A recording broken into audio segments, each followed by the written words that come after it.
sensin. Saçın darap delikte su çeksememken gönüp olmadı eken yara.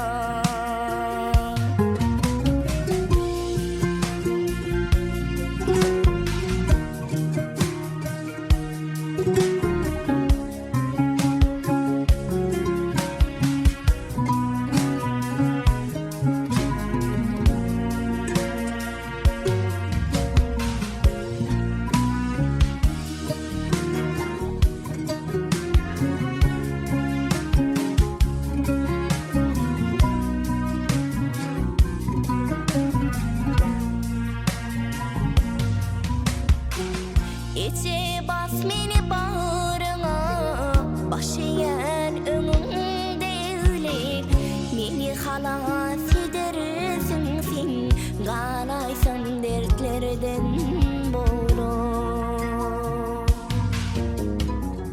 Saçıma akbarın sepdi, yuhulu gelin bu kuşlarım. Bağlarıma konup gelin, sayramadı bu kuşlarım. Yine geldim huzuruma, ecemin dertlerinden kaçıp sen kahredin, men oldum. Yıllar gitti ara aşıp.